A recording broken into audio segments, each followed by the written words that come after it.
კანონმდებლობის შესაბამისად ზესტაფონის მუნიციპალიტეტის ახლად არჩეული მერი ვახტანგ ღამბაშიძე უფლებამოსილების შესრულებას შეუდგა. აღმასრულებელი ხელისუფლების ახალი ხელმძღვანელი მერიის თანამშრომლებს სახელმწიფო რწმუნებულმა იმერეთის მხარეში ლევან ზალკალიანმა წარუდგინა. მან ვახტანგ ღამბაშიძეს წარმატებები და ნაყოფიერი საქმიანობა უსურვა. ყოფილს ვასილ გველესიანს კი გაწეული საქმიანობისთვის მადლობა გადაუხადა.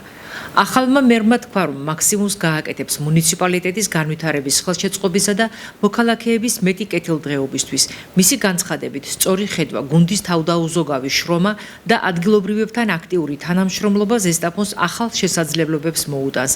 ვახტანგ ღამბაშიძემ ასევე მადლობა გადაუხადა ამ უმრჩევლებს მხარდაჭერისთვის და მმართველ პარტიას გამოცხადებული ნდობისთვის და აღნიშნა, რომ ყველაფერს გააკეთებს იმისთვის, რომ ზესტაფონს ღირსეული და განვითარებული მომავალი ჰქონდეს. პირველი დღე არის ჩემთვის მერის ამპლუაში.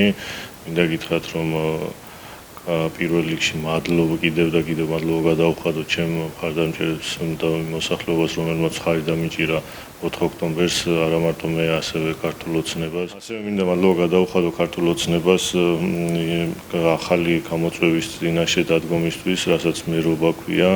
მზად ვარ ვემსახურო ჩემ მოსახლეობას და მათი იმედები მაქსიმალურად გავამართლო. მუშაობა ყველა მხრივ გაძლიერდება, როგორც ინფრასტრუქტურული, ასევე სოციალური კუთხით და ვიმედოვნებ და იმედი მაქვს იმის, რომ ჩემ გუნდთან ერთად და მოსახლეობასთან ერთად მზად ვარ, რაც შეიძლება ლამაზი და წარმატებული გავხადო ზესტაფონის მუნიციპალიტეტი. შეგახსენებთ, ვახტანგ ღამბაშიძე ზესტაფონის მუნიციპალიტეტის 2 მოწვევის საკრებულოს თავმჯდომარე იყო.